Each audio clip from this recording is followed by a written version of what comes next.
আছি, তোমরা আশা করি সকলেই ভালো আছো। তো এই যে লাড্ডুগুলো ফুটে নিচ্ছি। মা আর আমি দেখলাম যে বেলা চলে গেছে, তো এই জন্য ভাবলাম একটু বেছে দেই, কারণ এর ভিতরে মাঠের লাড্ডুটা তো মিষ্টি আছে,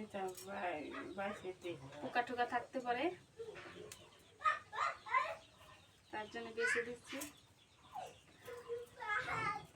মাকে বললাম যে মা তুমি আমাকে একটু বেছে দাও।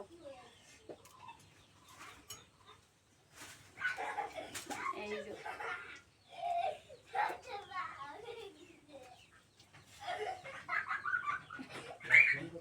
লাড্ডুটা কিন্তু খাওয়া অনেক ভালো। গ্রামে থাকলে আবার একটা কি, গ্রামে থাকলে দেখা যায় একদিন একটা কিছু নাই, এমনিতেই মানে এদিক সেদিক করে রান্না করা যায়, কিন্তু শহরে থাকলে তা না। আর আমাদের তো শহরে থাকার কোনো কথাই ওঠে না, কারণ কি আমরা টাকা পাবো কোথায়? আমরা শহরে থাকবো, আর কিসের জন্য এবার শহরে থাকবো?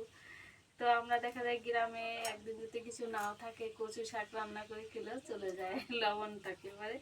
আর বর্তমানে জানোই তো যে সব মানে তেলের সমস্যা, আর বলে বোঝাবো পারতেছে না। গরিবের পক্ষে চলাটা একদমই অসমর্থ হয়ে গেছে। আর আমার তো কোনো কথাই নেই, আমারটা হচ্ছে অন্যরকম। তো গাইস দেখো, আজকে হচ্ছে যে মরিচ আর হচ্ছে রসুন আর হচ্ছে মাছ আর লাউ ডুগা, মানে লাউর পাতা কিংবা ডুগা দিয়ে হচ্ছে ভর্তা বানানো হবে। তো দেখো, ভর্তা খেতে কিন্তু অনেকটাই ভালো, আর লাউয়ের ভর্তা কিন্তু অন্যরকম স্বাদ। একবার আপনারা খেয়ে দেখবেন যে কতটা স্বাদ হয়। তো এখন ভর্তা বানাবো।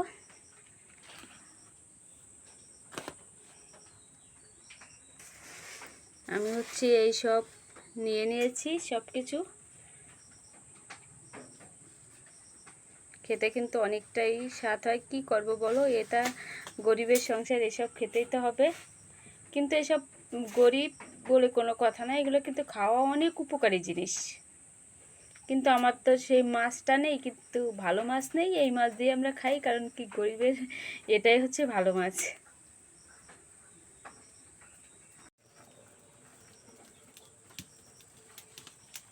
তো দেখো, এই যে রসুন আর মরিচ দিয়ে দিলাম, মানে তেল ছাড়া, কাঠের ইসে ভাজলে ভালো হয়।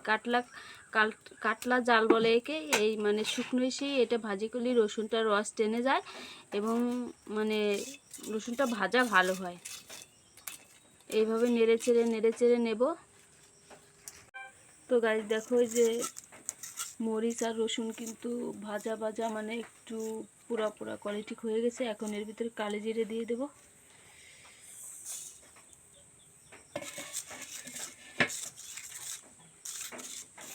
কালো জিরেটা ভেজে নেব, কারণ কি কালো জিরে কম ভাজা হলে কিন্তু তিতা লাগে, আবার বেশি ভাজা হয়ে গেলে পুড়ে যায়। তাই হচ্ছে এটা একদম মানে ফুটা শেষ হওয়ার সঙ্গে সঙ্গে নামাই দিতে হবে।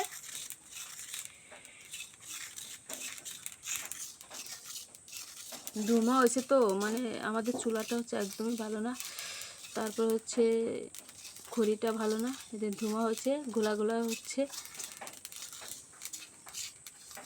এই তো ভাজা হয়ে গেছে, এখন নামিয়ে নেব। তো এখন কড়াইতে একটু তেল দিয়ে দিলাম, তেল দিয়ে দিছি। তো এখন এই যে লাউ শাক তেলের পর দিয়ে দিলাম।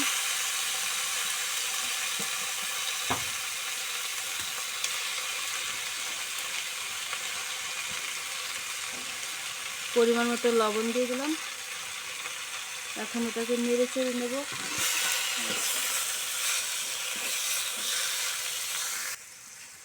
এই যে এখন শাকটা এরকম জ্বালায় নেব। ওই যে জলটা উঠেছে ওটা ফেলে দেব না, ওটাই ওই শাকের জল, ওটাই শাক গলে যাবে।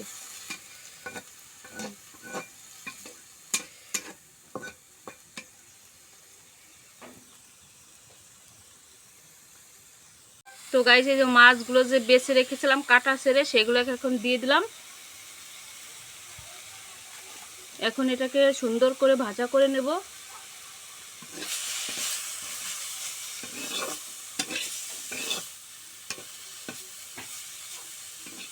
এখন এর ভিতরে একটু তেলও দিয়ে দেবো, কারণ তেল দিলে ভালো হয়।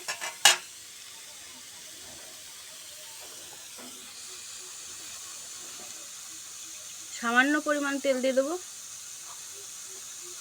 এমনিতে লাউ শাক অনেকই, তার জন্য বেশি তেল দিয়ে রান্না করার দরকার আসে না। কারণ কি কম তেলে রান্না করে খেলে কিন্তু অনেক উপকারী। আমরা কিন্তু স্বাদের জন্য খাই, কিন্তু এভাবেই রান্না করে খাওয়াটা উচিত।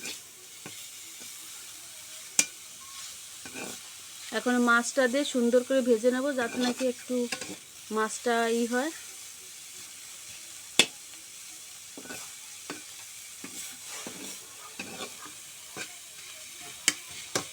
ভাজাটা শেষ হলে নামিয়ে নেব। তো গাইস, এই যে দেখো মরিচ, রসুন আর কালিজিরে ভেজে রেখেছি। এখন হচ্ছে কালিজিরেটা আগে বাটাতে নেবো, কারণ শাকের সঙ্গে বাটা দিলে কিন্তু মিশ হয় না, তাই আগে কালিজিরে বাটা দিয়ে তারপর শাক বাটা দেবো।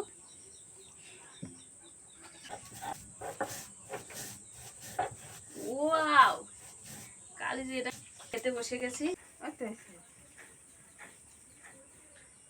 হ্যালো গাইস, এই দেখো লাউ শাকের বাটনা বাটতেছি। লাউ শাকের বাটনা কিন্তু অনেক সুস্বাদু হয় আর খেতেও অনেক উপকারী। তাই আজকে যে মাছ দিয়ে বেটে নেব।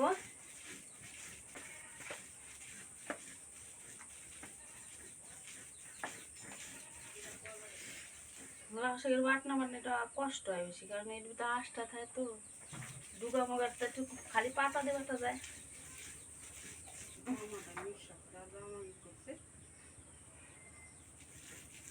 এটাই